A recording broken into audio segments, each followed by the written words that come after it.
जो राघव चड्ढा हैं, राज्यसभा का कार्यकाल 6 बरस का होता है, तो इनका कार्यकाल पूरा होने वाला है। राजनीतिक हलकों में ये चर्चा है कि ये भाजपा में शामिल होने वाले हैं। तो आम आदमी का पार्टी का जो आला कमान है, मेनली तो अरविंद केजरीवाल ही हैं।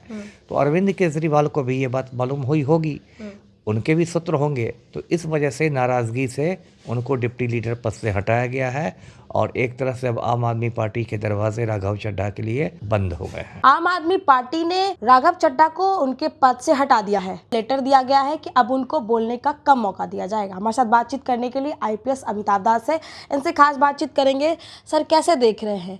लोगों की आवाज उठा रहे थे, बोलने का अब मौका उनको कम दिया जाएगा। देखिए, पूरा मामला मैं बताता हूँ। ये जो राघव चड्ढा हैं, ये राज्यसभा एमपी हैं और आम आदमी पार्टी के राज्यसभा में उपनेता थे। नेता तो संजय सिंह हैं, ये उपनेता थे। और इधर इनकी पॉपुलैरिटी बढ़ी थी राघव चड्ढा की, क्योंकि माना जाता था कि जो आम लोगों से जुड़े मुद्दे होते हैं, जन सरोकार के मुद्दे होते हैं, उनको वो उठाते हैं। जैसे उन्होंने हाल में मोबाइल के चार्ज होने पर मुद्दा उठाया था कि तुरंत इनकमिंग कॉल्स बंद कर देती हैं प्राइवेट कंपनियां। तो ये सब के वजह से एक उनकी छवि बनी थी कि आम लोगों से उठाते हैं। लेकिन अभी आम आदमी पार्टी ने एक पत्र भेजा है राज्यसभा के सभापति को, जो देश के उपराष्ट्रपति होते हैं, और कहा है कि इनको उपनेता पद से हटा दिया गया है और इनको मतलब आम आदमी पार्टी की ओर से बोलने का मौका नहीं दिया जा है। तो अब इसके बहुत सारे मतलब कयास लगाए जा रहे हैं कि ऐसा क्यों किया गया। और उसमें एक बड़ी चर्चा ये है कि जो राघव चड्ढा हैं, राज्यसभा का कार्यकाल 6 बरस का होता है, तो इनका कार्यकाल पूरा होने वाला है। और राजनीतिक हलकों में ये चर्चा है कि ये भाजपा में शामिल होने वाले हैं। मतलब इनका भाजपाई रुख हो गया है, भाजपाई झुकाव हो गया है। और जैसे राजनीतिक हलकों में चर्चा है, तो ये बात आम आदमी पार्टी के आला कमान को भी पता चली होगी। तो मेरा अपना मानना है कि इसी वजह से राघव चड्ढा को डिप्टी लीडर पद से हटाया गया राज्यसभा में। जी, क्या उनका ये बात रखना गलत है? आम लोगों के लिए आवाज़ उठाना गलत है? किसी इंसान के लिए अगर बोलना तो क्या गलत है? नहीं, ये सब जो मुद्दे उन्होंने उठाए थे, इस वजह से उनको नहीं हटाया गया, मैं स्पष्ट कर दूं। और ये बात तो गलत है भी नहीं, ऐसे मुद्दे तो उठाने ही चाहिए। संसद तो है ही आखिर। संसद का तो मतलब ही है कि वो आम आदमी के मुद्दों के लिए संसद बनाई गई है, चाहे लोकसभा हो या राज्यसभा हो। उसमें आम आदमी के मुद्दे तो उठाने ही चाहिए। और यदि राघव चड्ढा ने ये मुद्दे उठाए तो कोई उन्होंने गलत किया भी नहीं। लेकिन फिर मैं स्पष्ट करता हूँ कि ये मुद्दे उठाना उनके जाने की वजह नहीं बने हैं, बल्कि उनके जाने की वजह ये बने हैं कि राजनीतिक हलकों में इस बात की बहुत ज़ोरदार चर्चा है कि राघव चड्ढा बहुत जल्दी आम आदमी पार्टी को छोड़ के भाजपा का दामन थामने वाले हैं। जी, कहीं ऐसा नहीं कि अब उनके जो पद अभी भी जो बचे हुए हैं, इसके ऊपर भी उनको लग सकता है?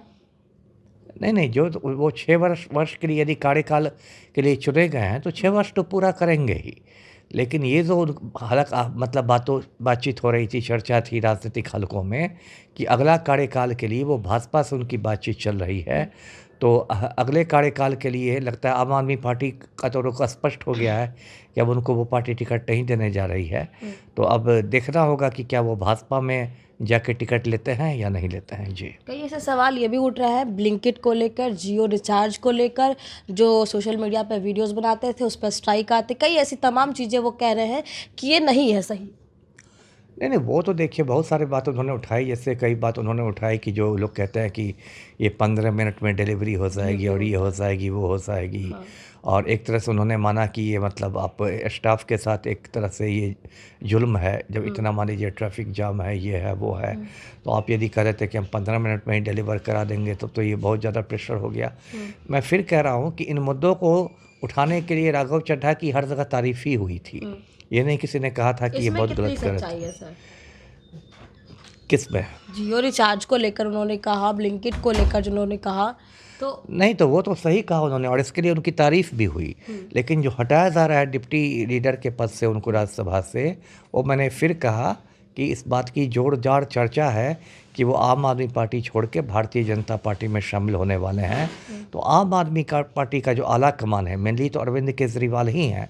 तो अरविंद केजरीवाल को भी ये बात मालूम हुई होगी, उनके भी सूत्र होंगे। तो इस वजह से नाराज़गी से उनको डिप्टी लीडर पद से हटाया गया है और एक तरह से अब आम आदमी पार्टी के दरवाजे राघव चड्ढा के लिए बंद हो गए हैं। जी जी। आगे इस पर क्या ऐसा फैसला लेना चाहिए अब जो आवाज़ उठाते हैं? नहीं, आवाज़ तो उठानी ही चाहिए, लेकिन राघव चड्ढा को मैं सुझाव दूंगा, ऐसे मेरा सुझाव तो उन तक शायद पहुँचे भी नहीं, लेकिन मैं सुझाव दूंगा कि भाजपा जैसी सांप्रदायिक पार्टी में, और जो जन विरोधी पार्टी है और बेसिकली पूंजीपतियों के दलालों की पार्टी है, उसमें राघव चड्ढा को नहीं जाना चाहिए। जी नहीं जाना चाहिए।